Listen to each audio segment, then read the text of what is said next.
কংগ্রেস নেত্রী নবজ্যোৎ কৌর সিধু দাবি করেছেন যে রাজ্যের মুখ্যমন্ত্রী হতে একটি সুটকেসে 500 কোটি টাকা লাগে।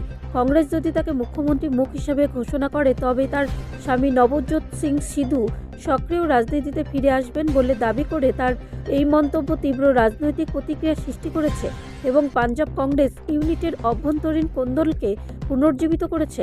শনিবার রাজ্যপাল গুলাবচাঁদ কাটারিয়ার সাথে দেখা করার পর সাংবাদিকদের সাথে কথা বলার সময় নবজ্যোৎ কৌর বলেন যে তারা শুধু পাঞ্জাবের জন্য কথা বলেন, কিন্তু শীর্ষ রাজনৈতিক নিয়োগকে প্রভাবিত করার জন্য যে ধরনের অর্থের অভিযোগ করেছেন তার অভাব রয়েছে। মুখ্যমন্ত্রীর চেয়ারে বসার জন্য আমাদের 500 কোটি টাকা দেওয়ার দরকার নেই। তিনি আরও বলেন, কেউ তাদের কাছ থেকে টাকা দাবি করেননি, কিন্তু যে 500 কোটি টাকা সুটকেস দেয় সে মুখ্যমন্ত্রী হয়। তিনি পাঞ্জাব কংগ্রেসের ওপর গভীর অভ্যন্তরীণ কোন্দলের অভিযোগও করেছেন। দাবি করেছেন যে কমপক্ষে 5 জন নেতা শীর্ষ পদের জন্য আগ্রহী এবং সিধুকে মুখ্যমন্ত্রী মুখ হিসাবে তুলে ধরতে দেবেন না। তবুও তিনি জোর দিয়ে বলেছেন যে কংগ্রেস যদি সিধুকে আনুষ্ঠানিকভাবে মুখ্যমন্ত্রী পদপ্রার্থী হিসেবে ঘোষণা করে তবে তিনি রাজনৈতিক অগ্রভাগে ফিরে আসবেন, অন্যথা তিনি রাজনীতির বাইরে তিনি ভালো আয় করে খুশি।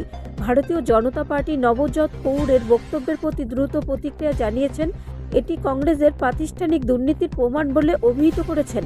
বিজেপির মুখপাত্র সুধাংশু ত্রিবেদী অভিযোগ করেছেন যে তার মন্তব্যে দেখা যায় যে নেতা থেকে ক্যাডার পর্যন্ত দুর্নীতি কংগ্রেসকে গ্রাস করেছে। তিনি বলেছেন যে কেউ তার সুটকেসে 500 কোটি টাকা থাকলেও কেবল মুখ্যমন্ত্রী হওয়ার কথা ভাবতে পারে। কংগ্রেস সম্পূর্ণভাবে দুর্নীতিতে ডুবে আছে। তিনি বলেন, সিধু প্রাক্তন পাঞ্জাব কংগ্রেস প্রধান কয়েক মাস ধরে দলের মধ্যে নিষ্ক্রিয় ছিলেন। 2024 সালের লোকসভা নির্বাচনের প্রচারণা এড়িয়ে গেছেন, আইপিএল ধারাভাষ্য ফিরে এসেছেন এবং সম্প্রতি একটি ব্যক্তিগত ইউটিউব চ্যানেল চালু করেছেন। নবজ্যোৎ কৌরের মন্তব্য এমন এক সময়ে এসেছে যখন 2027 সালে বিধানসভা নির্বাচনের আগে পাঞ্জাব কংগ্রেস গোষ্ঠীগত বিভেদের সাথে লড়াই করছে।